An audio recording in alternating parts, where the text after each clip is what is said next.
Ընդհանրապես ես խոսամ էլի։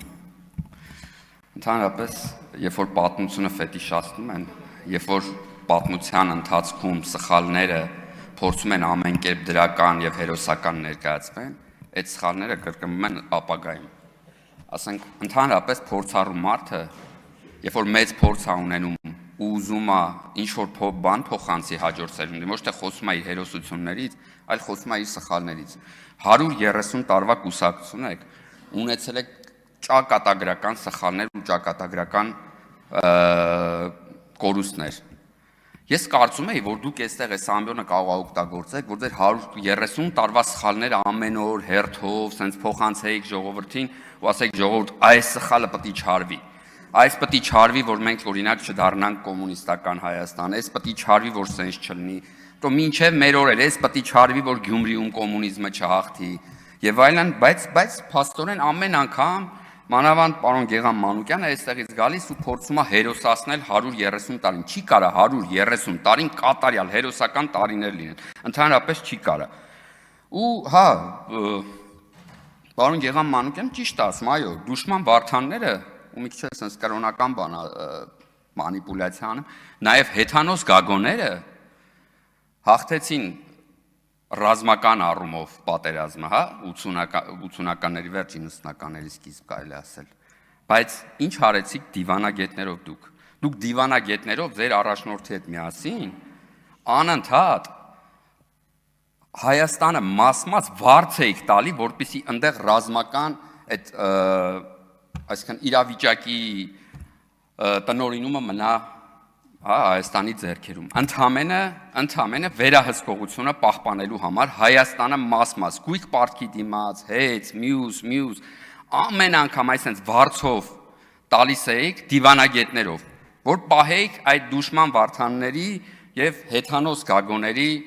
ձեռքբերումները, որը այստեղից բարձրաձայնում էր Գեգամ Մանուկյանը։ Ընդհանրապես դաշնակցությունը, ընդհանրապես կարելի է բաժանել երկու մասի։ Կան ազատագրական շարժման նվիրյալներ, որոնց երթվել իմիջիայլոց զենքի վրա շատ նորմալ է, որոնք իրանց կյանքը դնում են այդ ազատագրական շարժումների մեջ։ Ու կան դիվանագետները, դաշնակցական դիվանագետները, որոնց երթվելը զենքի վրա կոնկրետ վտանգ է, երբ որ քաղաքական ուժը քաղաքական դիվանագետը, այդ մարդը դիվանագետական զենքերով է զբաղվում, քաղաքականության մեջ կիրառել զենք, ես չեմ կարելի է ասել այդ ինչերի է բերում ու տեսել ենք, այն առնվազն գարոխով ինչ որ բանը տերորիզմի հոտ է գալիս զենքի վրա, երբ որ քաղաքական գործիչը բան է անում, երթվում է զենքի վրա։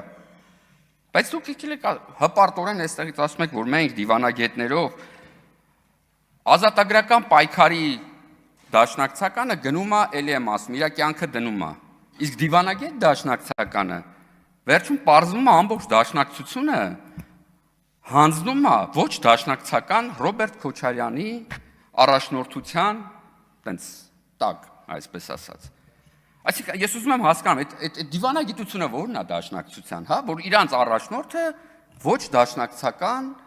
իմիջիայլոց կապվող ինչ որ դաշնակցականի սպանության հետ մի հատ անձ է։ Այդ է ձեր նվիրված 130 տարի եկակ ու այսօր ձեր առաջնորդությունը զրկված է դաշնակցությունից։ Եկել եք այս ամբիոնից ուզում եք արդարացնել ձեր բոլոր գործողությունները, չէ՞, կլինի գաք այս ամբիոնից խոսակ ձեր սխալների մասին։ Էլի եմ ասում, ձեր 130 տարին մենք այստեղ կգնահատեինք, եթե այդ 130 տարվա եղած սխալները այստեղից հնչեցվեր ամեն օր, ամեն վայրկյան, ամեն ժամ ու ասվեր մի արեք։ Եթե այդ 130 տարվա սխալները չկրկնվեին պարբերաբար, բայց պարբերաբար կրկնվում, ասում դուք սկսեցիք հակա բոլշևիկյան շարժումից ավարտեցիք Գյումրիում բոլշևիզմով։ Էսա 130 տարվա ամբողջ պատմությունը։ Եկել մյուս ընդդիմադիր մեր գործընկերը խոսում է բանից, այլակարծությունից, տենց հեսա այլակարծությունը քրեականացնելու եք։ Ախր այլակարծության դեմ ձեր տենց ագրեսիան Տեր Արամի հանդեպ նախ տեսնվեց։ Իմիջիայլոց Տեր Արամին ես շատ իմ համար առանձնացել է նրանով, որ երևի թե այս ամբողջ հանրային այս բանը հոգևորականների այս դիսկուրսում տեսել եմ մարդ, որը փորձում է մեկնաբանել Աստվածաշունչը, իր գործողությունները մեկնաբանել Աստվածաշնչով, հիմնավորել Աստվածաշնչով, ու նույնիսկ sense ես եմ ուզում լսեմ ու հասկանամ վերջը, այս ոնց է մեկնաբանվում, ինչ կա անդե։ Մյուսներին լսում ես sense մի անգամ մի հատ Աստվածաշնչից մեջ վերում չի եղել, բացի 7 սերունդով նզովելուց։ Ոնց որ նզովում էր Տեր ասողի քահանան։ Մյուս այլակարության մասին։ Ձեր 004 այդ շրջաբերականի ուղիղ շրջանառու երկրում, չեմ ուզում ավելի մանրամասնեմ, ուղիղ շրջանառու ասեցի դու շահառու, ուղիղ շահառու երկրում վերջերս ձերբակալեցին երկելու համար 18-ամյա աղջնակի, սենց շղթաներով տարան։ Ձերբակալում են մուլտֆիլմեր նկարելու համար փախան։ Ու այդ շահառու երկրից ձեր համար այստեղ մի հատ մեծ օգնություններ եկել։ Տենց դաշնակցության նոր ձևն է, տոլի իրանց ձևն է, ու դուք էլի միանգամից միավորվել եք, ախր 130 տարվա կուսակցությունը, հենց մի հատ քաղաքական շարժում, հենց մի հատ նոր գաղափարական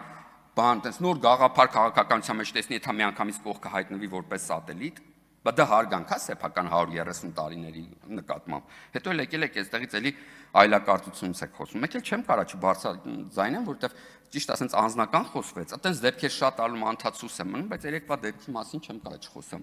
Այդ երեսպաշտության level God-ը, որ անընդհատ լնում է, էլի այսպես նեղ խոսակցություններում։ Լիլիթ Գալստյանի հետ երեք խոսում ենք ու ես այսպես մեղադրում եմ աֆրիկյանների շենքը, որ ամենահին շենքն էր Հայաստանում